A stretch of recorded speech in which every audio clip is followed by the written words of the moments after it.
Hello everyone, welcome to SP studies. जैसा कि आपको पता है, सत्यजीत सर अपने चैनल संस्कार टेक्निकल पर हर रोज़ पॉलिटेक्निक एग्ज़ाम में आने वाले इंपॉर्टेंट क्वेश्चंस का एक टेस्ट लेते हैं और यहाँ पर मैं फिज़िक्स के जो क्वेश्चंस हैं उनका डिस्कशन कराता हूँ। तो आज के भोले भाले क्वेश्चंस के साथ चलिए शुरू करते हैं आज का डिस्कशन, जिसमें कि पहला क्वेश्चन है जो कि काफ़ी भोला भाला क्वेश्चन है। पृथ्वी के गुरुत्वाकर्षण के विरुद्ध सैटेलाइट द्वारा किया गया कार्य क्या होगा? What will be the work done by a satellite against the force of gravitation of the earth. तो जैसा कि आपको पता है कि जब एक सैटेलाइट अर्थ के अराउंड घूम रही होती है, पृथ्वी के अराउंड घूम रही होती है, तो उसमें पृथ्वी का ग्रेविटेशनल फोर्स काम कर रहा होता है कि नहीं? ऑफ कोर्स काम करेगा। और सैटेलाइट में तो डिस्प्लेसमेंट भी हो रहा है ना, क्योंकि वो तो चल रही है भाई। तो जब फोर्स भी लग रहा है और डिस्प्लेसमेंट भी हो रही है, तो सैटेलाइट जो है वो गुरुत्वाकर्षण बल के विरुद्ध कितना कार्य करता है, ये पूछा गया है आपसे।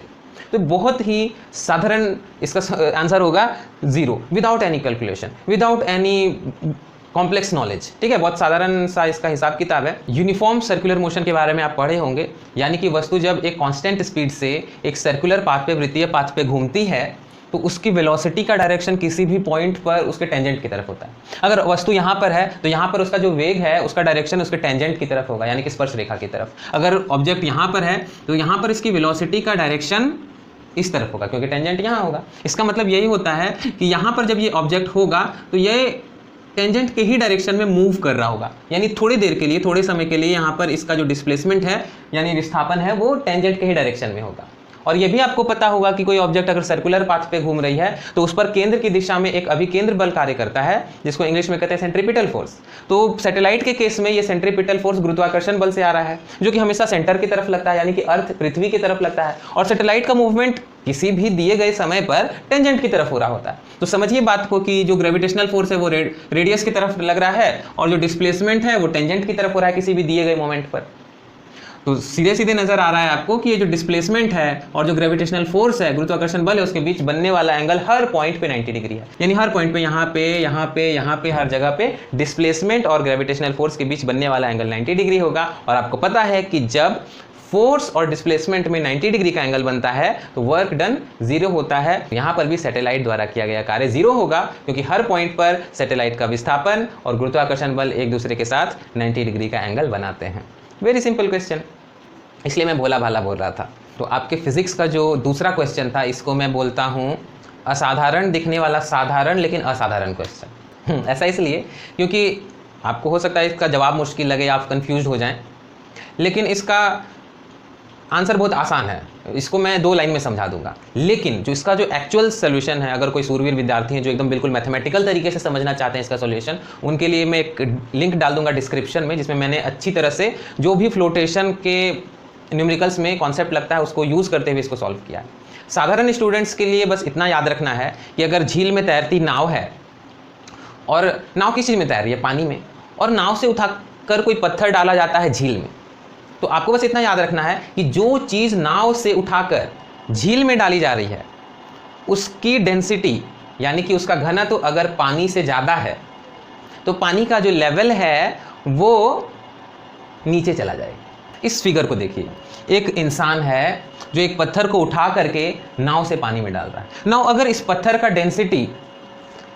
की डेंसिटी पानी से ज़्यादा है, डेंसिटी क्या है इसके लिए भी मैं एक लिंक डिस्क्रिप्शन में डाल दूंगा। बेसिकली समझ लीजिए कि ये जो पत्थर है बहुत भारी मटेरियल है, सेम वॉल्यूम लेंगे, सेम आयतन लेंगे, इतना पत्थर लें, इतना पानी लें, तो इतने पानी का जो द्रव्यमान है वो इतने पत्थर से कम होगा, तो पत्थर की डेंसिटी ज़्यादा है। तो उसको जब आप नाव से उठा करके पानी में डालेंगे तो पानी का लेवल कम होगा। देखिए ये जो क्वेश्चन है इससे भोला भाला सीधा साधा क्वेश्चन हो ही नहीं सकता। बस आपको गुना करना आता है, मल्टीप्लिकेशन आती है, बस हो गया, काम खत्म।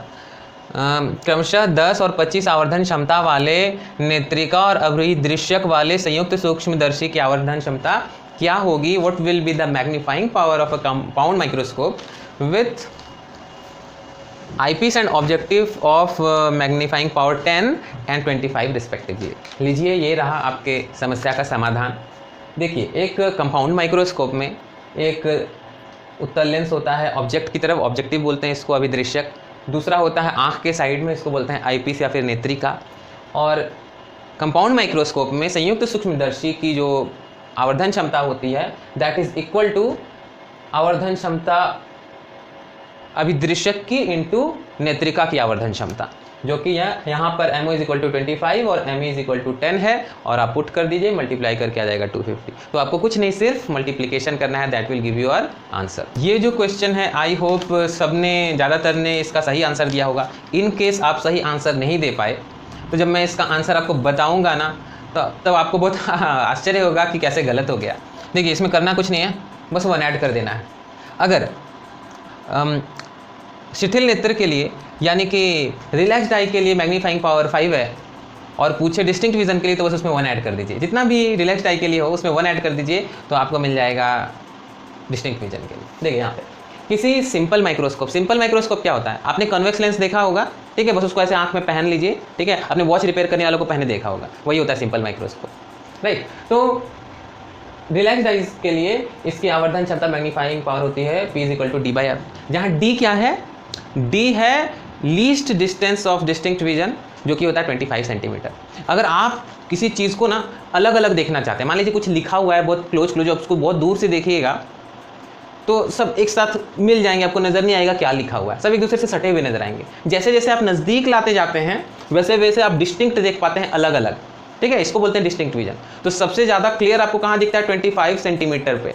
उससे ज़्यादा क्लोज आप करते हैं तो वो धीरे धीरे धुंधला होना शुरू हो जाता है, क्योंकि उससे कम पे आपका आई लेंस जो है वो फोकस को एडजस्ट नहीं कर पाता। तो यहाँ पर डिस्टिंक्ट विजन के लिए जब आप किसी चीज़ को एकदम डिस्टिंक्ट देखना चाहते हैं, अलग अलग देखना चाहते हैं, 25 सेंटीमीटर के डिस्टेंस पर इमेज को बनाना चाहते हैं, वहाँ पर आपको ये फॉर्मूला लगेगा। लेकिन प्रॉब्लम क्या है ना कि जब आप 25 सेंटीमीटर के डिस्टेंस पर इमेज को देखते हैं तो थोड़ा सा स्ट्रेस पड़ता है आँख पर। आप चाहते हैं आँख को रिलैक्स्ड करना, तो उसके लिए क्या करना होगा, हमारा आँख सबसे रिलैक्स्ड तब रहता है जब हम किसी दूर के ऑब्जेक्ट को देखते हैं। तो रिलैक्स्ड आई के लिए इमेज को हम लोग इन्फिनिटी पे बनाते हैं, और ऐसा करने पर एक सरल सूक्ष्मदर्शी की सिंपल माइक्रोस्कोप की आवर्धन क्षमता मैग्नीफाइंग पावर हो जाती है P = D/f। D क्या है, 25 सेंटीमीटर, मीटर में कर लेंगे तो 0.25 मीटर, और देखिए दोनों में डिफरेंस है 1 का। ये रिलैक्स्ड आई और ये स्पष्ट दर्शन यानी कि डिस्टिंक्ट विजन। तो इसमें 1 ऐड कर दीजिए, ये हो जाएगा क्लियर। तो मासूम और सीधे साधे क्वेश्चंस बहुत हो गए। मैंने आखिरी क्वेश्चन ऐसा डाला जो कि ज़्यादा इजी नहीं हो, हालांकि अगर आप जीएस को याद कर रहे हैं तो आपके लिए मुश्किल नहीं होगा। इसका यूनिट पॉइज और न्यूटन सेकंड प्रति मीटर स्क्वायर दोनों ही हैं, यानी कि आंसर डी होगा। बहुत लोगों ने पॉइज देखा होगा और टिक कर दिया होगा, राइट। तो ये भी एक कैच होता है कि जो एक से ज़्यादा आंसर सही हो और जो सबसे ज़्यादा ऑब्वियस आंसर होता है उसको फर्स्ट में ही दे दो, बस स्टूडेंट देख के उसको टिक कर देगा और पीछे तो देखना ही नहीं है। फिर इसका आंसर थोड़ा सा हम लोग बात कर लेते हैं कि ये कहाँ से आ गया, ठीक है। तो आपको पता ही है कि यूनिट तो फॉर्मूला से आता है, तो चलिए फॉर्मूले को देखते हैं ना। इस चित्र को देखिए क्या नज़र आ रहा है, बहुत सारी टेढ़ी मेढ़ी लाइंस नज़र आ रही हैं। ये ना कोई फ्लूइड बह रहा है, कोई तरल बह रहा है। तो यहाँ क्या होता है कि जो नीचे वाला लेयर होता है बहुत सारे लेयर में बटा हुआ है, तो जो नीचे वाला लेयर होता है वो बहुत स्लो होता है, और जैसे जैसे आप ऊपर जाते जाते हैं ऊपर का लेयर फास्ट होता है। ये स्लो है, ये फास्ट है, ये और भी फास्ट है, ऊपर वाला सबसे फास्ट चल रहा है। लेकिन यहाँ पर एक संघर्ष चल रहा होता है, कि स्ट्रगल चल रहा होता है कि नीचे वाला लेयर अपने से ऊपर वाले लेयर पर एक बल लगाता है और उसके वेलोसिटी को, उसके वेग को कम करने की कोशिश करता है। मतलब ये वाला लेयर अपने ऊपर वाले लेयर को रोक रहा है, ये वाला लेयर अपने से ऊपर वाले लेयर को रोक रहा है, रोकने के लिए एक बल लगा रहा है। इसी बल को बोलते हैं श्यान बल यानी कि विस्कस फोर्स। कौन सा फोर्स? Viscous force, right. इसी की हम यहाँ पे बात कर रहे हैं। देखिए यहाँ पर मैं एक चीज़ समझाना चाहता हूँ, वेग प्रवणता, इसको इंग्लिश में बोलते हैं वेलोसिटी ग्रेडियंट। ये क्या होता है? देखिए जैसे जैसे आप ऊपर जाते जा रहे हैं वैसे वैसे वेलोसिटी बढ़ती जा रही है। इसी को हम लोग बोलते हैं कि यहाँ पर एक वेग प्रवणता है, वेलोसिटी ग्रेडियंट है। मतलब कि दूरी के साथ साथ, हाइट के साथ साथ वेलोसिटी बदलती जा रही है। तो यहाँ पर वेलोसिटी ग्रेडियंट होता है, देखिए यहाँ से लेकर यहाँ तक जो वेग में परिवर्तन है वो है डेल्टा वी।